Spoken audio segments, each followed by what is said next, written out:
Salam sahabat Golden Gate Channel yang dikasih Tuhan. Puji nama Tuhan, saya bersyukur dan bersuka cita kembali bisa menyapa sahabat terkasih dalam kasih dan anugerah Tuhan. Ya, sahabat kasih Tuhan, saya selalu berharap dan berdoa agar sahabat senantiasa dalam keadaan baik dan sehat, dan senantiasa diberkati oleh Tuhan kita Yesus Kristus. Sahabat yang dikasih Tuhan, hari ini kita akan membahas mengenai yaitu bagaimana perekonomian dunia akan mengalami yang namanya masa gelap. Bagaimana dengan perekonomian Indonesia, dan selanjutnya kita akan melihat tayangan berikut ini mengenai pernyataan Presiden Jokowi. Tuhan memberkati kita sekalian, haleluya, amin. Presiden Jokowi menyebut bahwa kondisi ekonomi global pada 2023 akan gelap atau lebih sulit daripada tahun ini. Pernyataan tersebut disampaikan Jokowi berdasarkan pertemuan dengan para pemimpin dunia, seperti Sekjen PBB Antonio Guterres, para kepala lembaga internasional, dan negara G7. Beliau menyampaikan, Presiden Jokowi, tahun ini kita akan sangat sulit. Tahun ini kita akan sulit. Terus, kemudian seperti apa? Tahun depan akan gelap.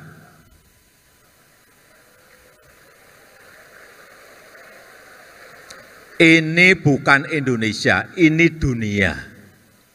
Hati-hati, jangan bukan Indonesia yang saya bicarakan tadi, dunia. Namun benarkah demikian? Direktur Center of Economic and Law Studies, Bima Yudhistira menyebut bahwa ancaman resesi global semakin kuat dalam 12 bulan mendatang. Lantas, apa saja yang akan terjadi di tahun depan sehingga bisa dikatakan bahwa kondisi ekonomi memburuk dari tahun ini? Sebagai informasi, probabilitas resesi ekonomi berdasarkan survei Bloomberg adalah sebesar 47,5% dalam 12 bulan ke depan. Angka ini meningkat dibandingkan bulan Juni, yaitu 30%. Peningkatan probabilitas resesi global didukung oleh harga komoditas global yang sempat melonjak tajam beberapa waktu lalu. Namun, kini justru berbalik arah karena melemahnya sisi permintaan. Hal ini lantas akan menurunkan penghasilan negara-negara yang mengandalkan ekspor komoditas seperti Indonesia. Selanjutnya, Bima mengatakan bahwa saat ini situasi geopolitik yang buruk bukan hanya berasal dari konflik Rusia-Ukraina, namun ditambah dengan ketegangan di Taiwan. Pasalnya, hubungan China dan Taiwan semakin panas akibat isu reunifikasi atau penyatuan kembali Taiwan ke China. Situasi ini disebut bisa mempercepat resesi global karena Taiwan merupakan perantara perang Amerika Serikat dan China.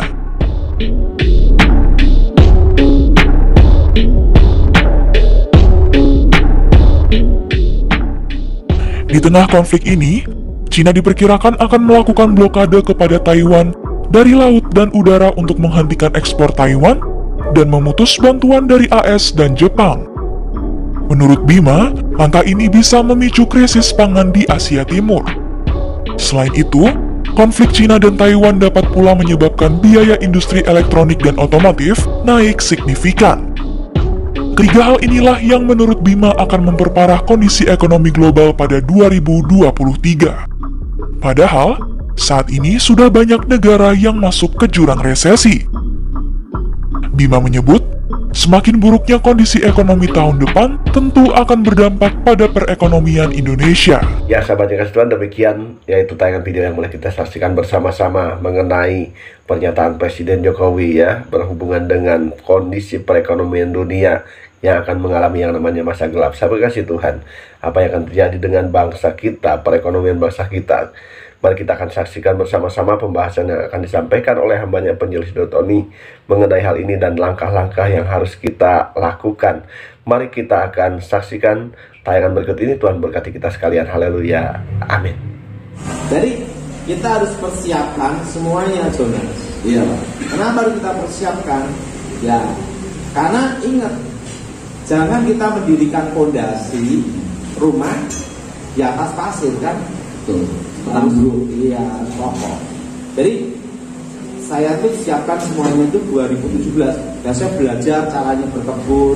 Makanya saya ada peternakan sapi gitu ya. Kenapa? Karena kondisi tahun depan nanti resesi ekonomi, harga pangan. Sekarang dan tahun 2024-2025 nanti yang rame itu ada dua sebenarnya, yaitu psikiater dan rumah sakit jiwa. Itu di 2024, di 2025 psikiater sama apa? Rumah sakit jiwa. Rumah sakit jiwa. Yang tidak ketinggalan, yang laku juga pendeta. Dan tidak lupa juga Haleluya. pokoknya berhubungan dengan stres-stres. Ayo jalan Tuhan kan, kita pergi ke hamba Tuhan, atau kita berharap sama Tuhan. Kenapa?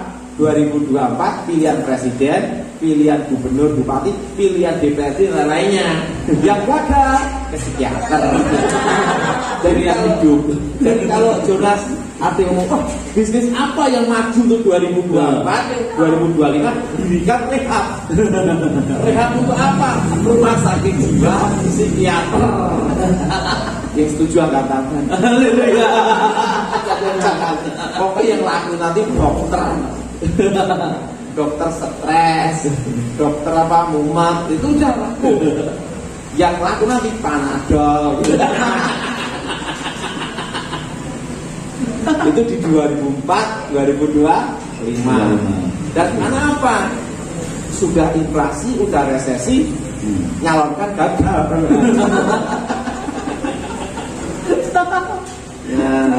Jadi kita semua harus sudah siap, Jonas. Betul, Pak. Harus mempersiapkan dulu. Kita jaga-jaga semua. Iya. Oke, tanya apa, Jonas? Ya, Pak. Ya, ini mungkin ada pertanyaan, mungkin karena kita nggak bisa live Zoom, jadi yang ada di Zoom nggak bisa bertanya jawab. Jadi mohon maaf, mohon bersabar, ya. Jadi mungkin ada yang di sini yang mau bertanya, ya. Iya, oke. Ini secara langsung aja. Iya, silakan Pak. Terima kasih Pak Yuda. Pak Dr. Nur Jauh. Saya di waktu kecil kan memang depresi stres, sampai berdoa kepada Tuhan. Tuhan, saya jangan diberi hidup susah, jangan diberi hidup gampang tapi susah, menderita, gak mau jadi pejabat, gak jadi orang kaya, tapi Tuhan menolong. Dan hidup saya jadi menderita beneran. Nah itu doa orang putus asa. Iya. Nah, Jadi untuk pengkapan ini, untuk membebaskan gimana ya? jangan diimani, Jangan. jangan diimani, jangan dipercaya. Oke, iya. Gini ya, Iya. dalam doa saya selalu berdoa, Tuhan, apa yang terbaik untuk hidupku berikan aja. Oke. Karena apa? Apa yang terbaik untuk kita belum tentu terbaik untuk Tuhan. Nah, jadi kadang itu ya, orang belum menikah sampai umur 35, 40, sampai 50, mikir was-was, Iya. sampai putus asa, pasrah, kan gitu. Nah, kadang kita tidak tahu maksud Tuhan dan rencana Tuhan dalam hidup kita itu gimana. Nah, kalau nikah hanya untuk cerai itu apa?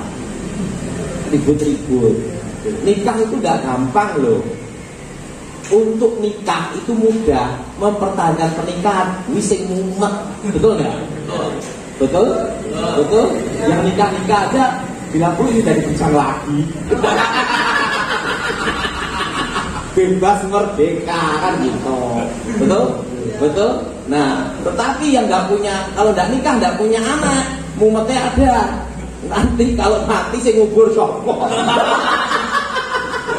Yang ngubur dewe. Yang kedua, itu rawat siapa. Nah, hal seperti itu tidak terlalu dipusingkan aja. Penting apa? Jalani mengalir aja. Pasti apa? Kalau Tuhan memberi kita jodoh itu yang terbaik. Nah, setiap pernikahan itu pasti ada pernah bertengkar, ribut. Pasti ada, betul?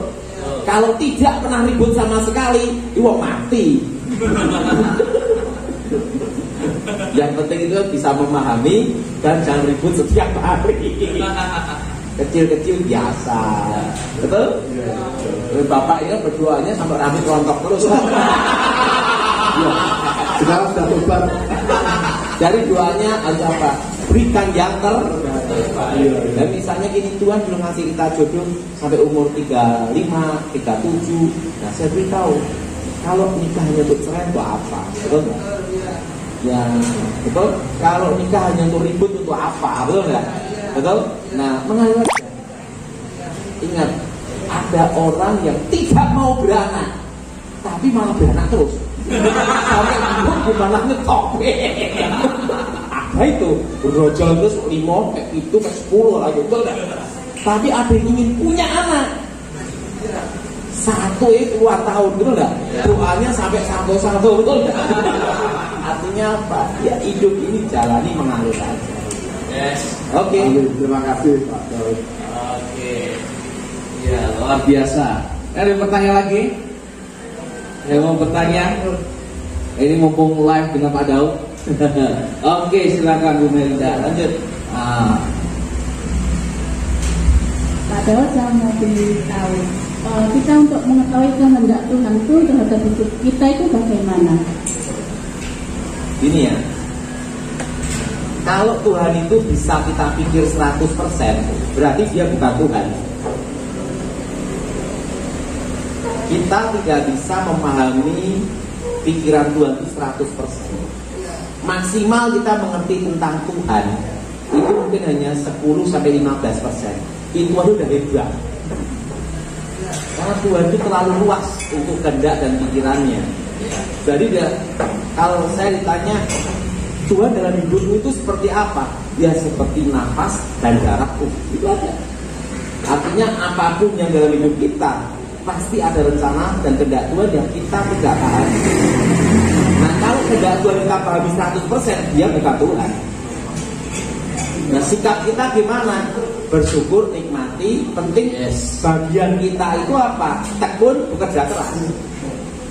Tekun, bekerja keras dan tidak boleh menyerah pada waktu situasi apapun. Setiap orang pasti pernah salah. Kalau tidak pernah salah namanya bukan manusia, kan gitu. Betul? Betul? Nah, dan setiap orang pasti pernah stres. Nah, penting jangan sampai depresi, kan gitu.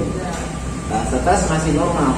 Nah, kalau orang sakit itu jangan dirasake, justru dirasake. Kalau cepat mati rapopo, kalau setengah mati, nah itu. Ada cerita.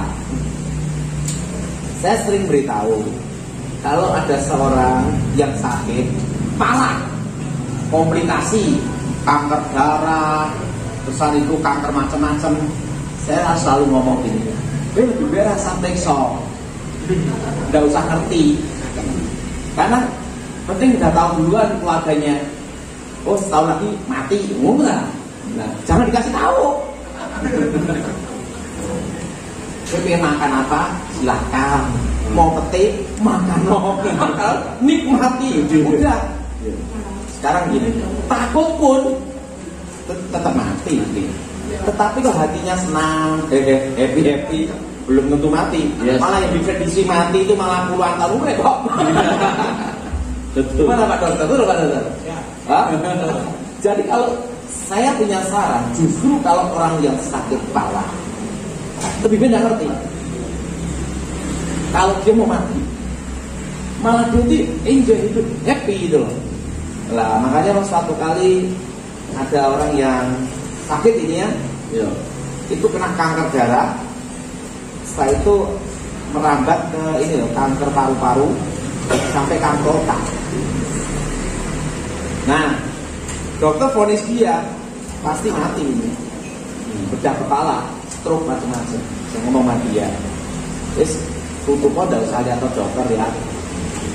Penting keluarganya tahu ini mau mati, itulah gitu ya. Saya ngomong mau makan apa bebas. Tahu enggak? Sampai puluhan tahun dia masih hidup tuh sekarang ini. Karena dia nggak tahu. Bahkan nikah. Loh, artinya apa? Hati yang gembira. Hati yang gembira. Nah makanya saran saya bagi yang sakit lebih baik kalau itu parah sekali, mau mati, tidak bisa ditangani lagi, lebih baik tidak tahu. Wis mau jalan-jalan ke luar negeri silakan jalan, mau makan apa silakan makan, pokoknya itu justru umurnya panjang.